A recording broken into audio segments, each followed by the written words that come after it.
I'm joined now by Palestinian-American activist and academic Sami Al-Arian. And now, thank you so much for your time, first of all, Sami. My pleasure. You have written a timeline, an essay for Middle East Eye in the wake of the coup. It had some detailed analysis in it. Now, many people have said that this was an incompetent failed coup attempt, but you've said quite the opposite. It was actually quite well planned and it could have meant for a very different outcome. You also talked about the mastermind, General Akin Ozturk. What do we know about him and his motivations behind the failed coup? Well, we know that he was the head of the Air Force just last year before he was in forced retirement. And we know also that he was a military attaché in Israel in the late 90s. And we also know, at least those people who are in the intelligence services think that he also one of the architects of this coup and that he belonged to the Golan movement. Right, okay. And now in the wake of the coup, where... And also, if I may add, he was found in the Incirlik Air Force Base where he didn't belong. And he was there for 3 days. Right, okay. Now, just in terms of 3 days on, 4 days on from this failed coup, there's now far-reaching arrests taking place. It's become a much wider and deeper situation here. We've got military, judiciary, education, suspensions, sackings, detentions all across the board, pointing to some 35,000 people. How does the government ascertain that these people are all conspirators? Well, most of these people have been on surveillance. Most of these people have been known to the government.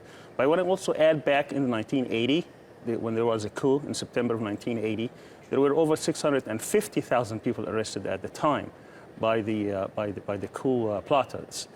But I think in many instances, especially in the judiciary, in the police, and in the army, at least not everybody in the army that they knew about, that most of these people have already been known to the government and the intelligence services, that they belong to the either Golan movement or they belong to the secret society that is trying to undermine the current government. What does a secret society mean exactly? Does that mean it means people opposing the government? No, it means people who have certain aims and motivations, and they came together not through a political open party, but they came together in a secret way in order to take and hold power.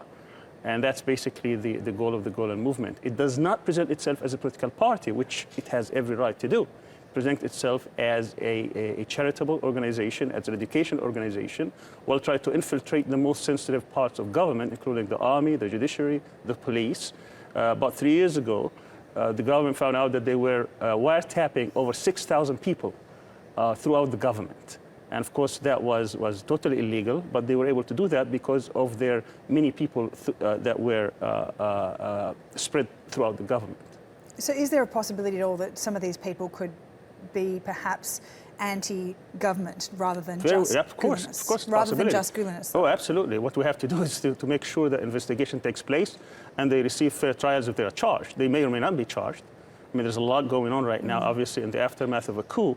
There are a lot of chaos, and a lot of people may have been caught up with that. So no one really knows. What is required here in a democracy is that you afford these people the right to fair trial and that they are proven guilty before they are determined to be guilty. Let's talk about the education sector. I understand that just about every dean from every university across Turkey has been asked to resign.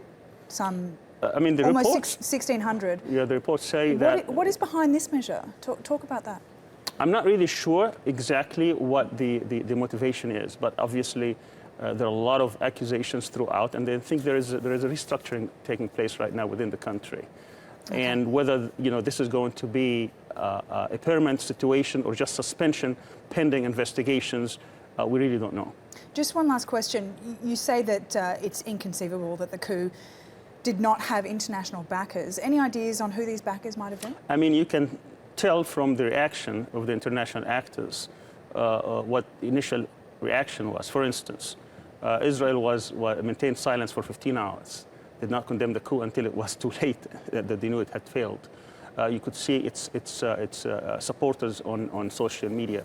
United Arab Emirates, the same. Egypt, which even refused and blocked the UN resolution in order to condemn the coup and call for the restoration of and support of the democratic government in Turkey. So you could see all these actors and players. Now, the U.S. had an interesting reaction. First, Kerry was very equivocated, and he was very hesitant to condemn the coup and even call it a coup.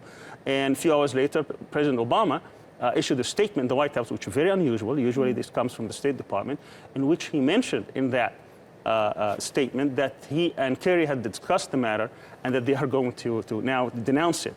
So he's trying just basically to fix the damage that Kerry caused. Sami, thank you very much for your time today. Sami Al-Arian, for us, a Palestinian American activist and academic.